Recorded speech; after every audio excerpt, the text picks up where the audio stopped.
Saya Ridwan Ramadan dengan NPM 235103104. Perkenalkan, nama saya Muhammad Agus Setiawan dengan NPM 23510311011. Nah, perkenalkan, nama saya Christian Enos Prenatus Nuraya dengan NPM 2311031012. Dan di sini kami akan mewawancarai perusahaan Ratu Aquatic yang berada tepat di daerah Miling. Dan sebentar lagi kita akan wawancara dengan pemilik owner tersebut. Baik, di sini kita udah bersama owner dari Ratu Aquatic. Bisa perkenalan dulu, Om? Halo, nama saya Agus. Nama lengkap? Nama lengkap nggak apa-apa. Nama lengkap Agus Cahyadi. Kita di sini pemilik dari Ratu Aquatic Lampung. Udah. Kalau boleh tahu ini di sejarahnya kapan sih berdirinya Ratu Aquatic ini, Om? Ratu Aquatic ini kalau nggak salah ya, berdirinya resminya itu tahun 2019. Secara resminya 2019 awal. Kalau awal sendiri bergelut di usaha ikan hias ini udah dari 2010. Udah cukup lama juga berarti ya? Udah lama. Udah 5 tahun. Dan untuk pemilihan namanya ini ada yang spesial atau gimana sih, Om? Pemberian nama Ratu Aquatic. Iya.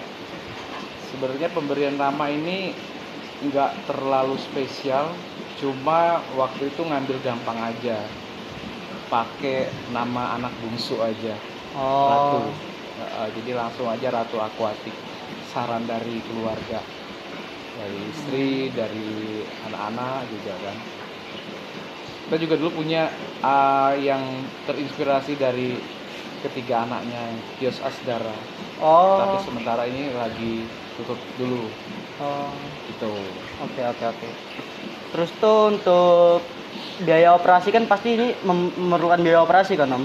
Seperti apa sih contoh apa yang bisa dipakai di Ratu Aquatic ini biaya operasinya? Iya, biaya operasional jelas lumayan gede ya. Untuk air, kita menggunakan air PDAM. Oke. Air PDAM itu menghitung secara pasti satu bulan berapa kubiknya nggak pasti ya. Nggak pasti ya, tergantung dari kita berapa banyak yang kita harus water change, yang harus ganti air, yang harus perawatan. Kemudian listrik juga lumayan besar, tapi yakin aja kalau semua ongkos operasional itu sebanding dengan Kos yang didapetin. Yang didapat gitu aja. Jadi seberapapun besarnya insya Allah tercover gitu dengan biaya. Oke. Hasil kita jual jasa, jual produk gitu. Oke. Sebelumnya ini, Om, tadi kelewatan. Ini apa, Ratu Aquatic ini cuma bergerak di bidang akuarium doang kah atau gimana? Dulu awalnya kita bergerak khusus akuarium ya.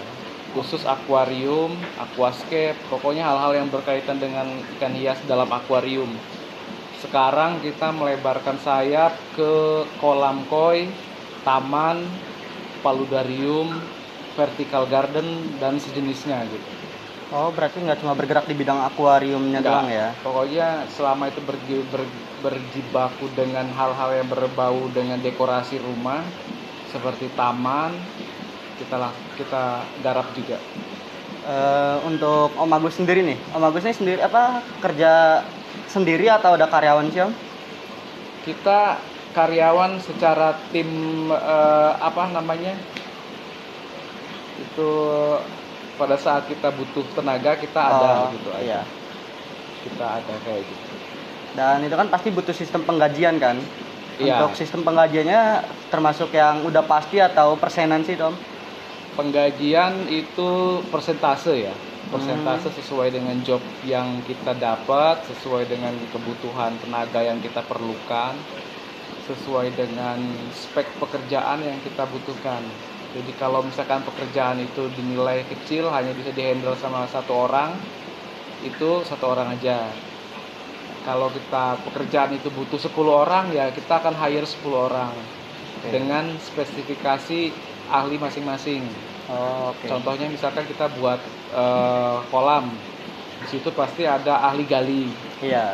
Ada yang ahli nanti pertukangannya, ada yang desainnya, ada yang gambarnya, ada yang finishing sampai akhir bagian gitu. Oh, Jadi tergantung dengan spek masing-masing kebutuhan. ya, berarti kembali lagi tergantung ke kebutuhannya di tim tersebut lah ya. Iya, Di project tim tersebut. Dan untuk akuarium ini kan pasti bakal ada biaya servis ya, Om. Biaya servis rutin lah biar Iya. ikan itu. Jadi kita sebutnya biaya perawatan. Oh iya. Biaya maintenance ya. Biaya perawatan ini untuk akuarium, mau akuarium kecil atau akuarium besar itu ada perawatannya. Jadi kita juga kan di sini jual jasa. Iya.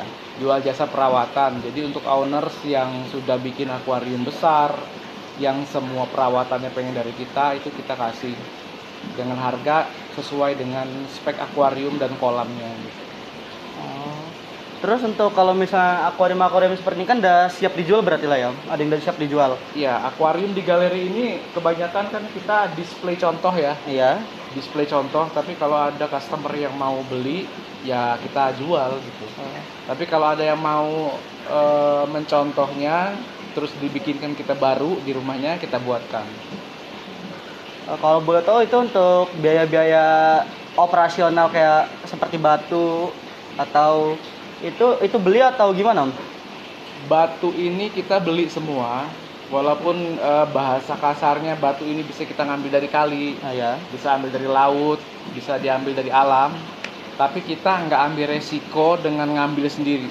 Jadi kita punya stakeholder, supplier batu kali ada, supplier untuk terumbu karang ada, supplier untuk aksesoris kayak akar-akar, kayu-kayu ada, pasir, sampai semua hal yang kita butuhkan untuk akuarium kita udah ada stakeholdernya. Oh, berarti emang nggak pure ngambil sendiri, berarti ada suppliernya lah ya. Nggak ada suppliernya. Berarti kira-kira biaya yang dibutuhin untuk batu itu per bulan bisa berapa, Om? Kalau batu ini tentatif ya, jadi artinya tergantung demand dari permintaan dari customer. Kalau customer ada permintaan tinggi, kita banyak stok batu. Ada yang batu datang dari Kedondong, ada yang dari Wonosobo, ada yang dari Lampung Barat ya, pesisir barat. pesisir. Ada yang dari Kalianda, ada juga yang dari Jawa. Berarti customer untuk demand batu untuk pengiriman batu ini dia tersebar ke seluruh Indonesia ya, Om? Ya, beberapa tempat. Beberapa Tempat aja yang memang punya batu-batu yang bagus ya. Oh, berarti ini nggak bisa sembarang batu ya, Om? Dia khusus. Batu itu kan selera konsumen. Oh, Tergantung selera. Kalau memang dia seleranya batu tertentu harus didatangkan dari daerah tertentu, kita datangkan. Tapi kalau misalkan konsumen nggak mau ambil pusing, cukup pakai batu kali lokal, ya kita pakai batu kali gitu. Sesuai kebutuhan. Oke, berarti kembali lagi ke seleranya masing-masing berarti Iya. lah ya. Karena kan kita jual ini harganya ini tergantung dari material ya. Iya. Ada yang batu harganya murah, ada yang harganya mahal, ada yang harus ekspor impor dari luar, ada yang cukup datang dari lokal aja ada. Dan itu saya lihat di sini banyak ikan-ikan yang di display, Om. Ini untuk ikan yang di displaynya dijual apa cuma sebatas display sih, Om? Semua yang di sini kita jual. Oh. Walaupun itu display atau koleksi kita jual. Dimulai range harga? Range harga kalau ikan ini per ekor itu sebenarnya murah, ada yang 2.500, ada yang 5.000, ada yang ada yang 10.000 per ekor. Tapi kalau kita jual untuk satu konsep kan kita jualnya satu paket. Iya. Jadi nggak dirinci harga per ekornya. Jadi semua borongan, misalkan akuarium semeter harga 10 juta sudah all in. Pokoknya tinggal terima jadi aja. Tinggal orangnya. terima jadi, konsumen tinggal ngopi, depannya santai, dia terima beres. Gitu. Itu untuk misalnya ikannya kayak kita mau di akuarium kecil gini, Om. Hmm. Itu bisa beli di sini juga. Bisa. Untuk akuarium kecil juga kita bisa. Pokoknya selagi itu memang memungkinkan kita setting walaupun cuma kecil. Oh, berarti kita bikin akuarium kecil di sini juga bisa? Bisa. Kayak misalnya akuarium yang buat di kamar atau Iya, gimana? Oh, udah termasuk. Pokoknya kita tinggal terima beres aja itu. Iya, tinggal terima beres. Itu untuk yang kecil itu berapa, Om, biasanya?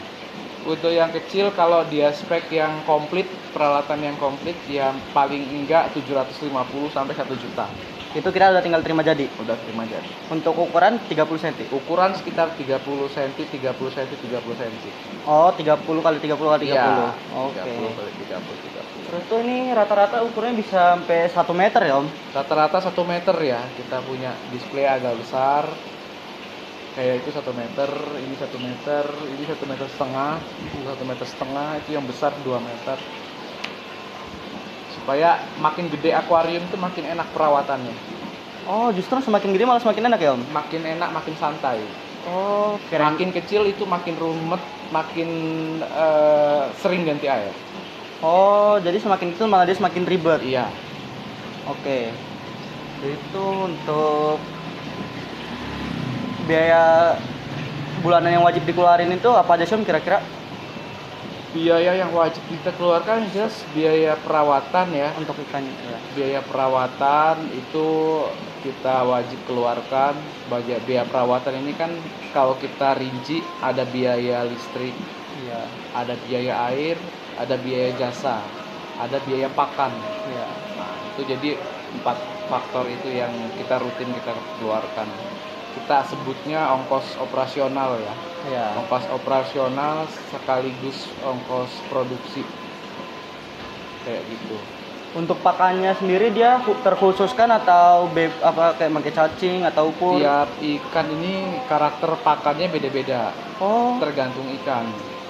Jadi ada ikan yang pakannya sangat halus kayak ikan gupi, ikan-ikan ini tetra kan. ya. Ukuran ikannya aja kecil, jadi kita punya pelet sendiri. Ada ikan ukuran medium kayak gini, butirannya dia lebih besar, tapi tetap halus.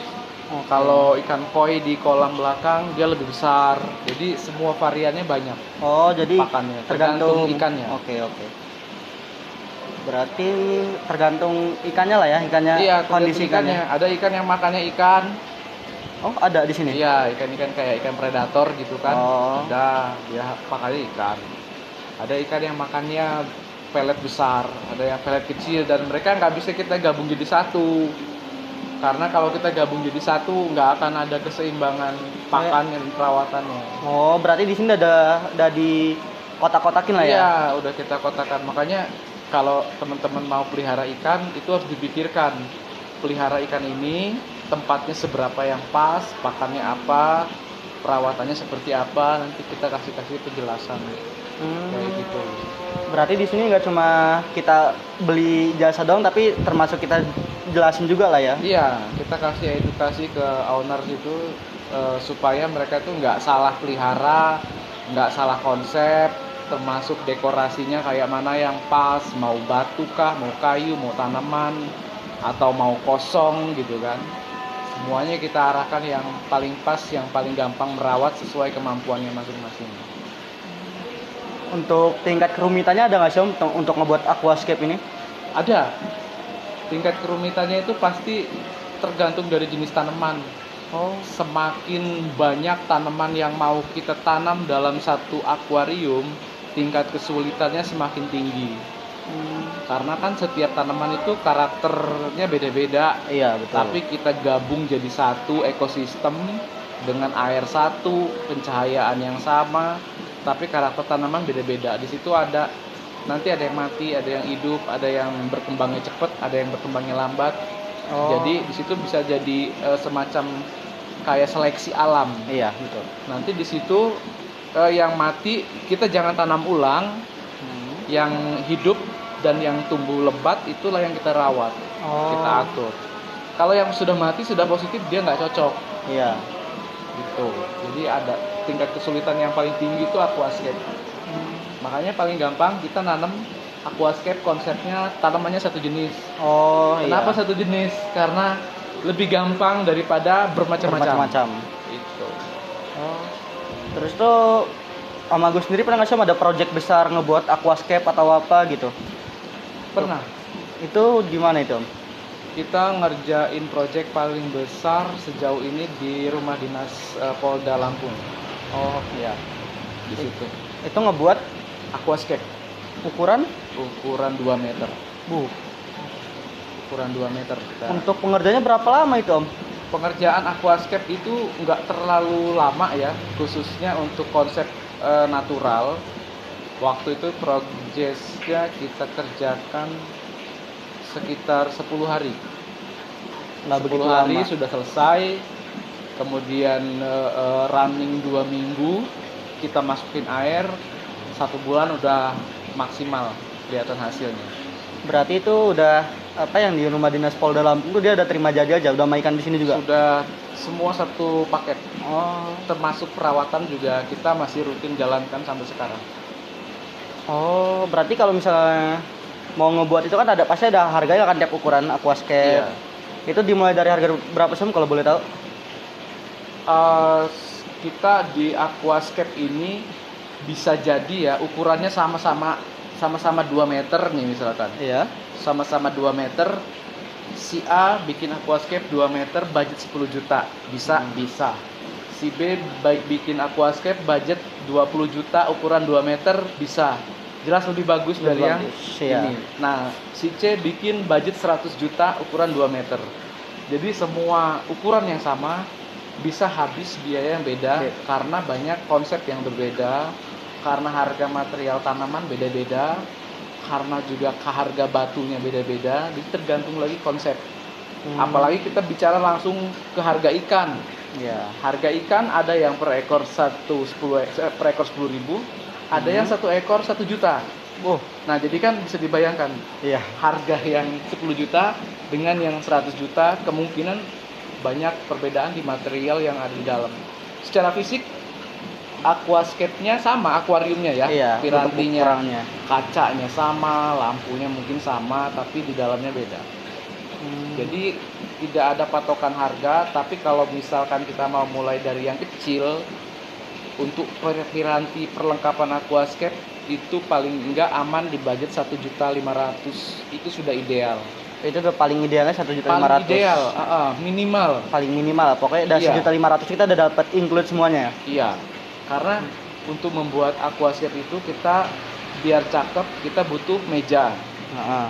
Ada mejanya, ada buffetnya, kemudian akuarium, kemudian lampu, kemudian kipas pendingin, Iya. kemudian pompa air dan material aksesoris lainnya gitu. Berarti termasuk untuk membuat akuarium ini termasuk harganya nggak dibilang begitu mahal juga nggak, dibilang begitu murah juga nggak, Iya, standar. Standar. Jadi Standar. nggak ada bahasa murah atau mahal. Tergantung. Yang jelas tergantung selera dan kemampuan kita. Iya. Itu aja. Jadi jangan berkecil hati pada saat teman-teman itu pengen punya aquascape budget cuma 200.000. Itu bisa di sini. Itu bisa. Oh, Tapi iya. jangan ngebandingin dengan orang yang bikin 1 juta. Iya, Nah, pasti bakal itu beda. maksudnya ya. Beda gitu. Iya. Kira-kira kayak gitu pemahamannya biar paham gitu ya. Oh, terakhir nih Om, kalau boleh tahu di sini rata-rata ada ikan apa aja sih Om? Kalau di sini kita lebih ke ikan aquascape sama ikan koi. Oh, banyak koi di sini Jadi berarti. produk kita yang paling kita jaga di sini itu memang ke akuarium aquascape sama ke ikan koi. Jadi kita fokus bikin aquascape sama bikin kolam koi, selalu seperti itu. Walaupun kita nggak menutup kalau ada teman-teman ataupun customer yang kepingin ikan predator, Ya. ikan arwana, ikan koki dan ikan-ikan yang lain kita masih layani. Oh, oke Gitu. oke. Oke. Sesuai permintaan aja lah. Oke. Kalau boleh tahu nih Om, ini tempatnya di mana sih Om posisinya? Tempatnya kita awalnya ada 3 tempat ya. Cuma sekarang ini kita fokuskan di sini di Galeri Koi Lampung atau Ratu Aquatic Lampung di perumahan Bukit Kemiling Permai, Blok R nomor 35. Untuk sosmednya kalau ada? Sosmednya itu bisa teman-teman follow di IG juga ada. Di IG itu apa namanya lupa saya. Di IG itu namanya Galeri Koi Lampung. Ini ya, nama itu Mana? yang ini atau yang atas? Iya, galeri _koi _Lampung. Galeri _koi _Lampung. Iya, betul. Atau juga di Facebook. Di Facebook itu Ratu Aquatic. Oh, mungkin untuk teman-teman yang tertarik atau mempunyai kerabat yang tertarik untuk membuat aquascape atau apa bisa kunjungin media sosial Ratu Aquatic atau Galeri Koi Lampung. Terima kasih Om atas waktunya ya Om. Terima kasih juga. Ya, terima kasih atas waktunya. Sekian dari saya.